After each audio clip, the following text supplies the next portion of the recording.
with memories of him. I was 7 when we left Gaia. It's been 20 years since we were grounded there. And after a brief stop on Deva, where Lyre was born, we spent another 6 years on Nibiru, while she and the twins were still too young to live on the ship. Those were better years, when we spent our days playing and fishing in the endless ocean, and our nights sleeping in a pile on our single mattress. Yet even then, I could never shake my anxiety that Mama wouldn't come back one day, and I'd be stranded again.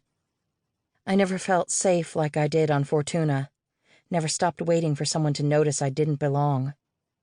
The days on Gaia wouldn't loosen their hold on me. And every time I see the planet, it all rushes back to the surface. Memories of Corvus's smile, of digging through trash for food, of playing tag with him in the narrow streets of Levian, the capital city, of huge alien statues staring down at me with their faceless visages. Memories of Mama wearing hooded Gaian finery to blend in on the crowded street and saying, "It's just a game, Scorpia," as she showed me the best way to slip my hands into someone's pocket without them noticing. When she taught me my first con, dressing me up like a little lost Gaian child, she said, "It's like telling a joke, but you're the only one who knows the punchline." Guess Mama didn't anticipate that once I started, I wouldn't be able to stop thinking that way. Or maybe she didn't think I'd live long enough for it to matter. I probably wouldn't have if Corvus hadn't been around to get me out of trouble. Corvus, who was never any good at lying, so he went to school while I learned to be a criminal. Damn! I sip again. Through the viewing panel, Gaia looms closer.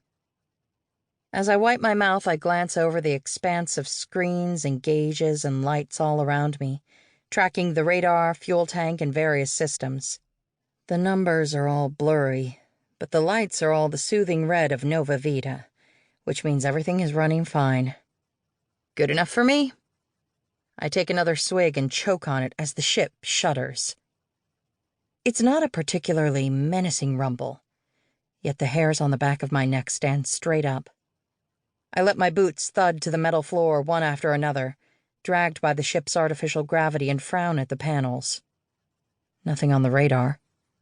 It could be some debris too small to pick up, a cough in the machinery, or a cloaked ship. It's rare for us to have company out here when interplanetary trade and travel have all but ground to a halt due to the tense relations between planets. Rarer still near Gaia, whose border laws are tightest of all. But it could be those pirate bastards on the Red Baron hounding us again. If they picked up cloaking tech, we're in trouble. Not for the first time I wish Fortuna was outfitted with weaponry for self-defense, but of course weapons on ships are illegal, and we'd never be able to land anywhere in the system if we had them. With current laws, the planets are wary enough about ships without the added threat of weapons on them. Indicators are all a solid red. There's not so much as a blip out of place. Still, my skin prickles. Fortuna is saying something.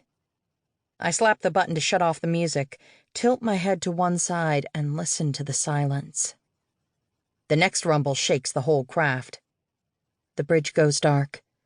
Every screen and every light disappears. My sharp intake of breath echoes in the darkness. "Fortuna?" I ask, as if the ship will answer. I clutch tighter to the whiskey with one hand and the wheel with the other as my muddled brain tries to work out what else to do. I've dealt with my fair share of malfunctions, but I've never seen the ship go dark like this. The lights blink back online.